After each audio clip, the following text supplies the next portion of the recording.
Hi there, my Chan here, CEO of Lumiere Skin and Spa and the creator of Lumiere's 360 Anti-Aging Program. What are the 5 keys to perfect sleep? They are the ability to regulate your circadian rhythm, proper nutrition, being able to set your sleep stage, sleeping grounded, and being able to breathe optimally. Now, do we really need to know these things? Hasn't nature perfected our ability to sleep by now? And the answer is yes, because in over half a decade of doing this, the number of people I have found that is able to optimize all of these 5 parameters are 0. Why? Because we are not aware of how important sleep is. And to answer the original question that I just posed, do we need to relearn this? The answer is yes, because all throughout our 4.5 million years of evolution, nature has actually perfected this for us. We were sleeping and waking according to the natural cycles of the Earth's 24-hour night and day cycle. And we were eating only whole, organic, natural raised foods. And we were sleeping in a stage that nature has set for us. We were always sleeping grounded, and we were breathing according to our physiologic design. But in the modern 21st century, we have become so disassociated with the very fundamentals of what has allowed us to evolve into the alpha species of the Earth that we have simply forgotten how to do all of these 5 things. And what I want to show you today is how you can do certain hacks or tips or tricks that will allow you to be able to set the stage for sleep the way our ancestors were doing it back thousands, millions of years ago. Why do you even want to optimize sleep in the first place? It is because sleep is your number 1 anti-aging tool. For those of you who have been following my channel, you know that I am all about slowing down and even in some cases reversing the aging process. And one of the best ways you can do that is to optimize sleep. Why? Because of the effects of sleep in your metabolism. What exactly is your metabolism? Your metabolism is the sum total of all the chemical reactions that are going on in your body. There are thousands of them going on every second, 24 hours a day, 7 days a week. And these metabolic processes are essentially doing 2 things. They are breaking down your body and building it back up. The process of breaking down misfolded proteins, defective, damaged cells is called catabolism. And the process of building bone, tissue, proteins, cells is called anabolism. And this is essentially how your body keeps itself young. So imagine that your body is like a brick wall, right? And the way the body maintains the integrity of this wall is by constantly looking for damaged sections, cracked parts, and removing them through catabolism and then replacing them with new bricks. So this goes on every day. So the damaged and old bricks are removed and new ones are put in their place. And when this happens the way nature intends it, then the body and the wall remains structurally sound for a very, very long time. Now, I want you to take a look at the physiologies of a young person and an old person. The physiology of a younger person is skewed towards the anabolic side. What does this mean? They are anabolic positive. Their ability to build is greater than the need for the body to break things down to be replaced. So what happens is this allows infants, children, teenagers, young adults to grow taller and build muscle, build bone density. And what happens on an older person, this process is reversed. Now, the metabolic process is skewed towards catabolism, where the body is breaking down parts of the wall faster than it can build it up. This is essentially what makes you lose function. When you can no longer repair, then your immune function decreases, your ability to reproduce goes away, you lose the ability to build bone, muscle, tissue, and organ damage ensues. So, anti-aging then, if you look at it, in its core, is really the ability to maintain an anabolic state for as long as possible. And how do we do that? What is very, very important is we're able to perfect sleep. Why? Because as I mentioned earlier, these two processes, catabolism and anabolism, happen every single day. And this catabolic process, when our body breaks down and removes the debris, when it breaks down these damaged walls, they happen during our waking hours. This is when we are moving, are exercising, are hunting and gathering. This causes stress and wear and tear in the body. And when do we repair? When are we anabolic? Mostly we are anabolic during sleep, particularly during deep sleep or stage N3 of sleep, which I will talk about in other videos. But this is so very, very critical, because without adequate sleep, you are not going to get the repairs that you need to maintain anabolism. Let me put it to you, going back to our example with the wall. Imagine you have two shifts of workers.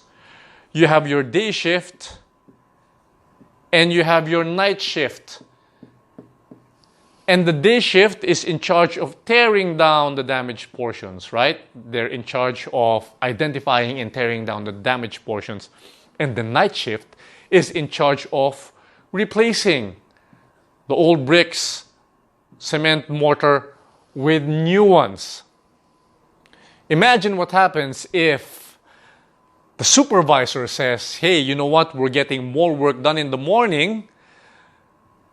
Let's extend the working hours of the morning shift, and so we don't have to pay overtime, we don't have to pay night differential. Let us cut the evening shift, right? What happens then is now your body begins to break down,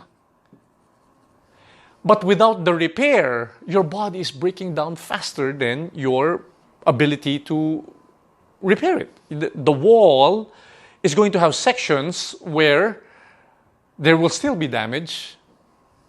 There will be spaces where there are no bricks because the PM crew or sleep is not able to do its job. And this is how most people in modern societies live. They pride themselves on needing less sleep. They pride themselves on being able to get away with 4 or 5 hours of sleep. The mentality is go, go, go, achieve, achieve, achieve, sleep when you're dead. And we don't realize the long-term damage that this is doing to our bodies. None of us are aware that we are actually causing ourselves to age at a much faster and accelerated rate. And this is actually one of the ways in which I can reverse the aging process. If I can fix the sleep and have the PM crew or the repair crew work longer hours, then I can patch up damaged, aging sections of the wall. And this is how we do it. All right, here we go, the 5 keys to perfect sleep. I'm going to make this short and fast because I don't want a video to run too long. If you want more details, please do message me separately or leave a comment in the comment section below, and I can further expound on these topics for you. All right, so key number 1, set your circadian rhythm. What is your circadian rhythm? From the Latin term circadium, which translates into roughly about 24 hours or on or about a day. Your circadian rhythm is your internal biological clock that tells you when the best time is to do certain things. Now, in all the billions of years life has been evolving on Earth, we have all living things have evolved around the Earth's 24-hour cycle. 12 hours of sunlight, 12 hours of dark.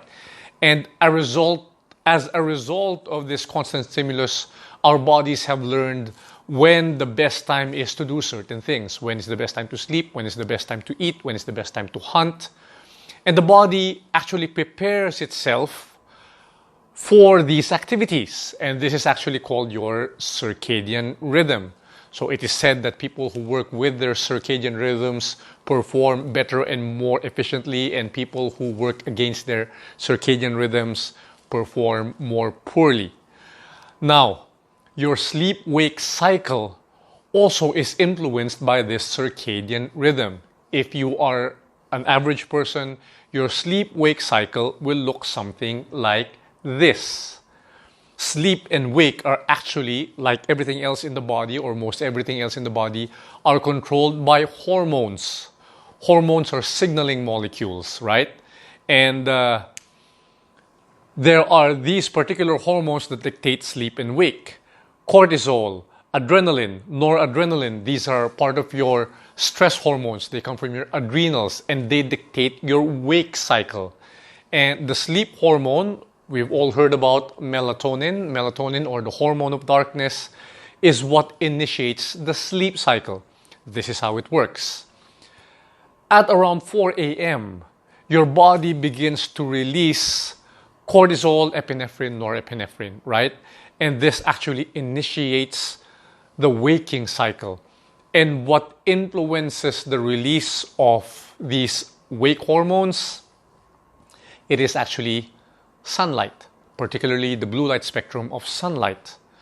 And as light enters our eyes, remember, even if with our eyes closed, light can still penetrate the lids. As light enters our eyes, cortisol, adrenaline, and noradrenaline becomes elevated, and this in turn downregulates the sleep hormone melatonin. And when enough of these stress hormones are released into your system, you wake up alert, refreshed, rested, ideally, and you can set about to begin your day. Now, a lot of people think that good sleep is a result of preparing a good nighttime ritual, but that's actually not the case. Great sleep begins in the morning when you wake up. What sets these stress hormones that allow you to wake up? Like I said, it is exposure to sunlight. And the way you can set your circadian rhythm is by exposing your eyes to bright sunlight within 30 minutes upon waking up. That's what I do upon waking up.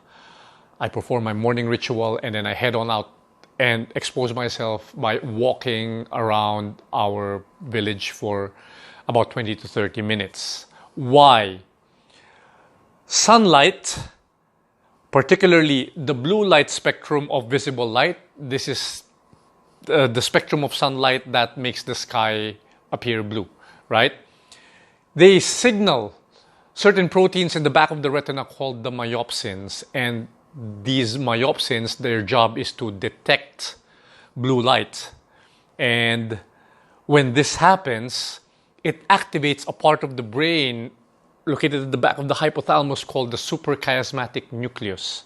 And this suprachiasmatic nucleus is the master clock around which all our internal or peripheral clocks operate on. Now, we know that the body likes to operate in rhythms, cycles, and pulses. And in order for you to get good rhythms and cycles, the body wants consistency. How do we know this? Anyone who's ever experienced jet lag or sleep deprivation because you are going after a work deadline or preparing for an exam will know that you feel awful and terrible the following day. And it often takes you several days to actually get back to normal, right? So, if you want a great sleep-wake cycle, you have to consistently set your circadian rhythm at the same time every single day. How? By activating the suprachiasmatic nucleus or the master clock at the same time every single day. If you are consistent with your wake cycles, you will be consistent with your sleep cycles. And it is as simple as setting your circadian rhythm at the same time every day by exposing yourself to sunlight at the same time every single day. All right, key number 2, eat for sleep. I always tell our clients to optimize their nutrition, and this is particularly true for people who have problems sleeping. Now, earlier we discussed the sleep hormone called melatonin, which initiates the sleep cycle. And what I want you to understand is that melatonin is essentially derived from an essential amino acid called tryptophan. Tryptophan is an essential amino acid because your body cannot make this. You have to ingest it through your food. And tryptophan is converted into a B vitamin called niacin, which is a precursor for a neurotransmitter that your body makes called serotonin. Serotonin is your feel-good hormone. It is the hormone that makes you happy. And serotonin can be converted into melatonin. And so, if you have adequate amounts of serotonin, then you will have adequate amounts of melatonin. And it is not surprising then, therefore, that people who are cheerful and happy and in good disposition generally sleep better than people who are anxious or depressed. In the same way, melatonin can be converted back into serotonin. So there's some theories going around that the reason why people who sleep well are generally happier, it's because melatonin, when it's not used, can be converted back into the feel-good hormone. So, what are the foods that are rich in tryptophan? These are foods that are also high in protein, particularly organic, grass-fed, pasture-raised, red meat, eggs, dairy, poultry, fish. You also have some nuts, seeds, and yogurts that can balance out your diet for tryptophan. But essentially, without tryptophan, with a poor diet, you are not going to get optimal sleep. So make sure to eat plenty of protein, organically sourced. So key number 3, set the stage for perfect sleep. What does this mean? All throughout our evolutionary history, we have been sleeping under the roof that Mother Nature has provided for us, and we have been operating under the 24-hour day-night cycle, meaning during the daytime there was light where there's supposed to be light, and at night it was dark when it was supposed to be dark. And we talked about melatonin as being the hormone of darkness. Why? Because it is the absence of blue light that upregulates melatonin and prepares us for sleep. Ever since we moved increasingly indoors in increasingly artificial environments, we have had access to more electronic devices, laptops, screens, and indoor lighting, which emits a lot of blue light. And as a result, we have pushed back our sleep later and later because the production of melatonin tends to go down the more we are exposed to these electronic lightings. What can we do? The best thing to do would be to essentially turn off all your electronic devices, screens, and laptops when the sun goes down.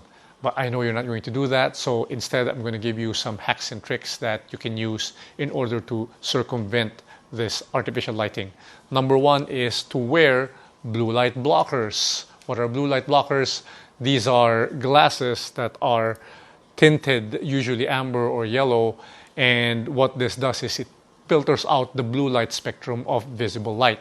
So whenever you watch TV at night or you're on your devices or your screens, make sure to be wearing blue light filters.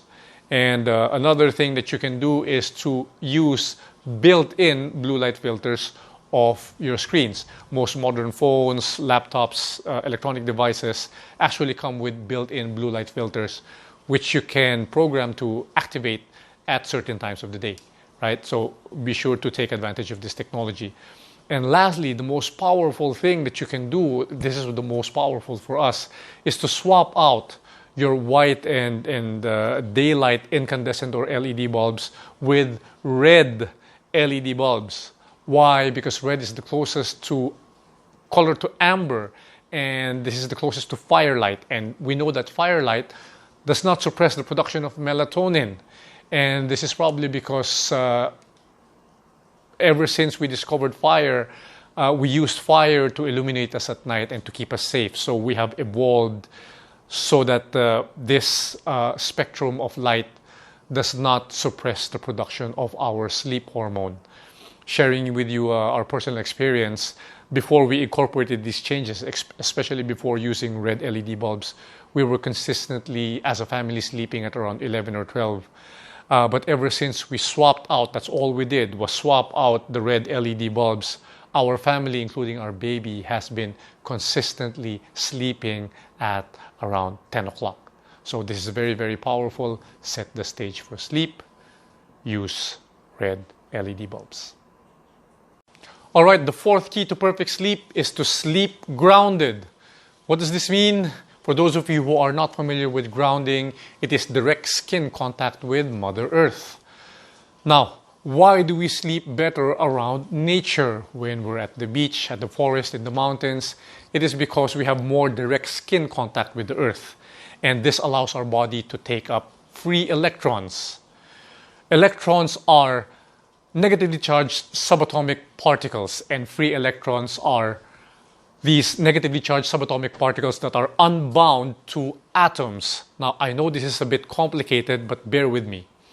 Imagine the Earth as one giant battery. You are actually living inside a giant battery where the surface of the Earth is littered with free electrons, negatively charged, and the sky, particularly the ionosphere, is positively charged. Now, humans are electrical beings. We are electrical in nature, and we know this because the brain controls the rest of the body via the central nervous system by sending down electrical signals in our nervous system. EEG or EKG, electrocardiogram, electroencephalogram, are measures of electrical activity in the heart and the brain. So this allows us to track the health of our heart and brain using electrical signals. We have in our bodies the sodium-potassium pump. What is the sodium-potassium pump? Sodium and potassium are positively charged ions, and the insides of our cell membranes are negatively charged.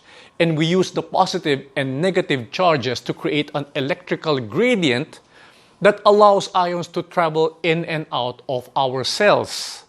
Muscles contract and relax via electrical signals. This is why we need minerals. We need calcium ions to contract skeletal muscle, and we need magnesium to block the calcium ions to relax the muscle.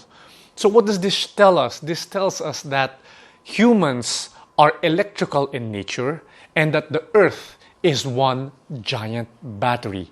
Why does sleeping grounded help us to sleep better? It is primarily because sleeping grounded helps us to control inflammation. If you've been following my videos in the past, you would know that inflammation is the chronic overactivation of our immune system. And this is largely caused by free radicals. Free radicals are positively charged molecules that can cause damage to our bodies. And one way to neutralize these free radicals is to introduce free electrons to counteract their positive charge. This particular key, I know, is a bit complicated for many of you to follow, and I will make a separate video on grounding and the benefits of grounding. But for now, what I want to get across is that you will sleep better when you are in direct contact with the Earth. How do you do this? Well, number one is that I encourage my clients first thing in the morning to go outside and look for a bare patch of ground or grass and take off their slippers or their shoes and plant their feet directly on the ground. This grounds you. I encourage them to do this for 30 minutes in the morning while they are taking in sunlight. A more effective way to do this would be to sleep grounded because you spend a longer time in contact with Earth. How do you do that? Either you sleep outside on the ground. No, but seriously, the way you do that is you can make or buy a grounding mattress or a grounding sheet. This can be actually a very cheap investment. You can make it yourself. But what a grounding mattress or a grounding sheet essentially is a sheet or a mattress that has a conductive lining like carbon or silver or metal, and that is plugged directly either to the earth or to a grounded outlet. This is what I use at home. My mattress is actually plugged to a grounded electrical outlet, and ever since I started sleeping on this mattress, the improvement in my sleep has been very, very dramatic. So if you need help in securing a grounding mattress of your own, feel free to message me or comment below, and I can hook you up with where you can get or how you can make these grounding mattresses. So key number 4, sleep grounded. All right, the 5th and the final key to perfect sleep is to breathe. Now, I know it seems ridiculous for me to talk about breathing, but scientists actually estimate that between 25 to 50% of children are breathing wrong, and that 50 to 90% of adults are breathing wrong. How are they breathing wrong? They are breathing wrong by habitually breathing through their mouth. And when you breathe through your mouth, you increase the incidences of sleep apnea, of snoring, restless leg syndrome, insomnia. It's been linked to depression and even anxiety. All of these conditions can severely impact the quality of your sleep. Now, breathing is a very, very complicated subject, and I can actually spend the whole hour talking about breath and breathing alone. But for the purposes of sleep, at least, right, what I want you to focus on is to breathe through your nose with your mouth closed. All right, that's all I want you to take away from this video. Breathe through your nose with your mouth closed. Now, the reason why we get apnea, sleep disturbances, snoring, is because usually air is obstructed from the airway, and this can happen via one or more or all three of these mechanisms. One is the narrowing of the bronchial tube, which is the tube which allows air into the lungs. And the second is the dropping of the epiglottis. The epiglottis is it's a cartilage located at the back of the tongue above the voice box, and its primary purpose is to prevent food from entering our lungs. And thirdly, you can obstruct the airway because the tongue backs up into the airway when you're sleeping and it's relaxed. Now, how does breathing through your nose with your mouth closed help? I want you to do this exercise with me, right? Take in 3 or 4 deep breaths, inhales and exhales through your nose.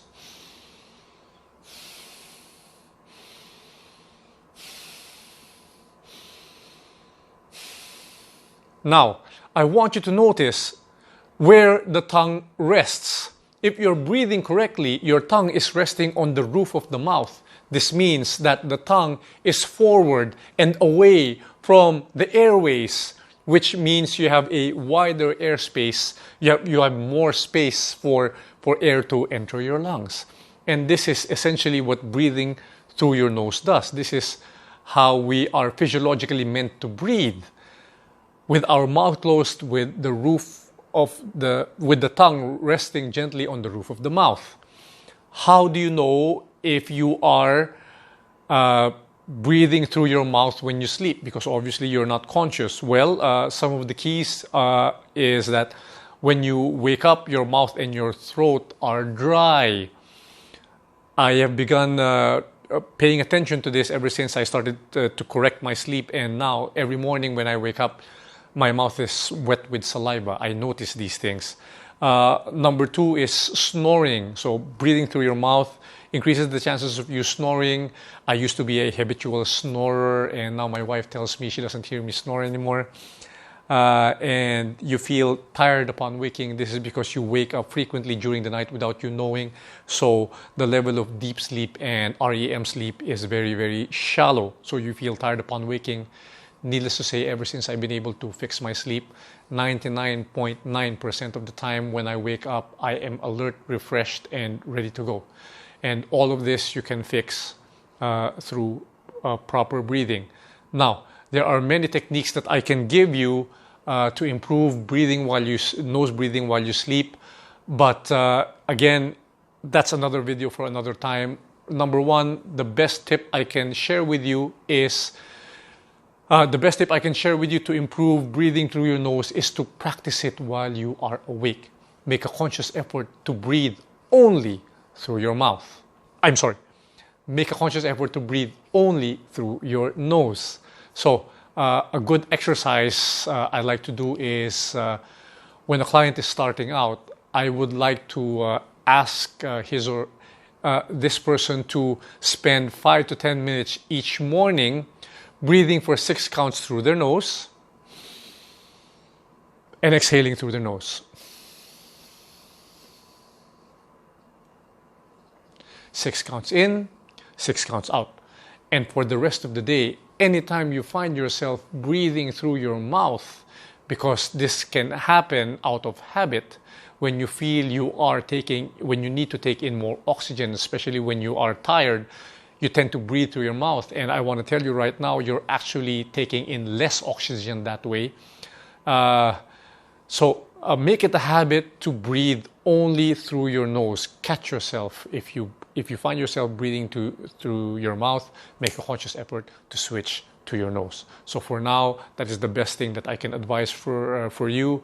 This will slowly, I promise you, translate into unconsciously being able to breathe through your nose even while you are asleep. So there you have it, your 5 keys to perfect sleep. If you can execute and optimize these 5 keys, I promise you, bad sleep will be a thing of the past. Remember, sleep is something that you have to consciously fight for. It is that important. If you are conscious about exercising properly, if you're conscious about eating the right foods, all the more you should be conscious about being deliberate in your sleeping practices. Like I always say, if you are not aging deliberately, you are not aging well. The same applies to sleep. If you are not deliberate with your sleep habits, there's a very good chance that you are not sleeping optimally. If you want to find out more, feel free to visit our website at www.lumiereskinandspa.com or check out our social media pages, Lumiere Skin and Spa. I will actually be releasing a book on anti-aging very, very soon, hopefully by this December. And all of the things that I'm teaching you are going to be in that book. In the meantime, I also have the 360 anti-aging program, which you can purchase via our website, or you can come visit us at any of our Lumiere Skin and Spa branches, and I would be happy to walk you through the program. So until next time, this has been Mike Chen, to your looks and good health.